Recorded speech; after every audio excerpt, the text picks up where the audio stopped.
Recently, my $20 YEEZY shades came in the mail, and I know what you might be thinking. Jason, how do you manage to pull that off?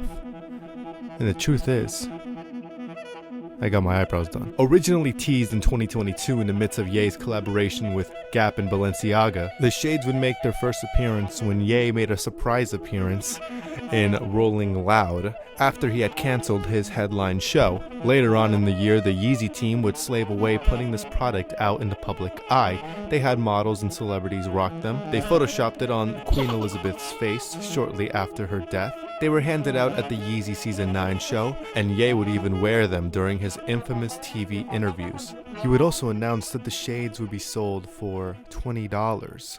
Very affordable. YEEZY would even open up a wait list for consumers to send in their emails to be notified when the shades were ready for purchase. Only, there was one problem.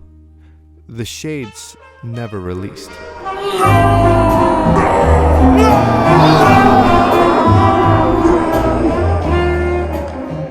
Around the time of the YEEZY Shades campaign, Ye lost his mind as he usually does. However, this time, the consequences were unlike anything we've ever seen before. Adidas, Balenciaga, JP Morgan, Gap, etc., blah blah blah, all dropped Ye. To quickly wrap up the story, the YEEZY Shades faded away into obscurity.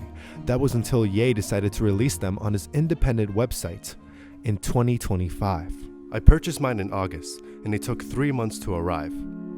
Let's take a look at them. The shades come in this beautiful packaging riddled with dents and creases. This wasn't done by any of my manipulation. I swear to God it came like this. There's branding on the front of the box labeled SG01, standing for SAGEX 01. I'm not the biggest fan of the typeface chosen for the labeling. It appears to be a custom sans serif, but I feel as if it lacks the proper representation of the YEEZY brand. YEEZY is known for their minimalistic designs, especially when it comes to their packaging, titling, apparel, and the UI used on their website. So it's odd to see a typeface with unique characteristics be used. The thick to thin transition on the G makes me question why they didn't just use a monolinear sans serif that better encapsulates the idea of minimalism.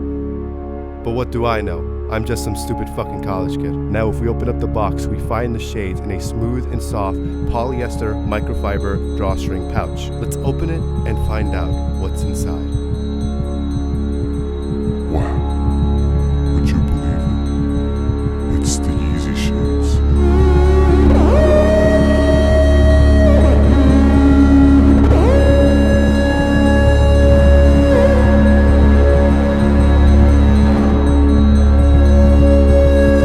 As you might have noticed, these shades are already worn. That is because I was very impatient to try these on. I was quick to remove the protective film, and there's already a tear in the, let's call it, adjuster. And if we look at the bridge of these glasses, we can see what appears to be a fucking crease. While I was testing the flexibility of the shades off camera in a questionable state of sobriety, I creased them. But don't worry, it was only $20, and my findings are spectacular, to say the least. The shades are very flexible. You can roll them up and fold them, which I don't recommend. Why? Because although they don't shatter, which was a true fear of mine, they can crease, like I said before. The frame of the shades are made from some sort of plastic, probably polycarbonate or something stupid. It picks up fingerprints like a motherfucker, and it also picks up scratches, as I found out the hard way. These shades do work well as regular sunglasses, however I don't think it's the best towards UV rays. On the bright side, there is a piece of foam that adds a layer of comfort to my nose region, which is nice to see. I feel like without its inclusion, the shades would feel like shit on my face. Hello, I am Mr. Pumpkin Man, and these are the sickest YEEZY product ever. Wearing these shades makes me feel like a superhero, or even a supervillain. It's very sleek, minimal, and futuristic, like they're from the future. But since we're in the present day, most people think these glasses look stupid, but they don't get it. They don't care for innovation. Not only can I not see really well, it keeps the entire sun out of my face. The strap on these shades feel very cheap. They're not elastic whatsoever, and it feels like I'm holding polyester. It has that beautiful shine of synthetic fibers. It also has these rubber anchors that holds the cords into the lens slots. The adjuster is just a piece of felt that is poorly sewn.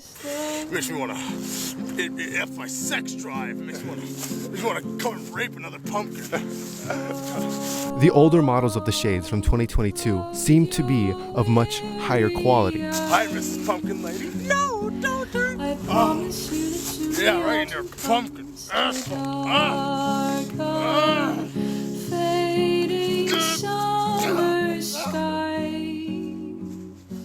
It was a polarized film roll-up, and it honestly probably had better materials for the strap and shit. It also had this elegant chrome look that I feel looks a lot better than what I'm wearing at the moment. With all that being said, keep in mind that these are only $20, and they are fly as fuck. But wearing them is a little inconvenient with mascara, longer hair, glasses, fake lashes, and lack of sunlight. But it comes in handy when trying to fake sobriety or not look tired. These can be styled in many cool and wacky ways if you like to experiment with fashion. Most often than not, you will appear silly or bug-like, so I've been told. I doubt you see many people in your local supermarket wearing these bad boys, unless you're in a very populated city full of freaks with different styles and niches. Unfortunately for me, I live in a small urban town with a high rate of bullying. To sum up this quick review of the shades, they look a little silly, but they're pretty comfortable. Also, at times I've had to tighten the adjuster, and if the strap slides a little, it makes my ears feel awkward. But I respect the oddness of the strap. Overall, today's product rating is a strong, different, but kinda cool. 7 out of 10.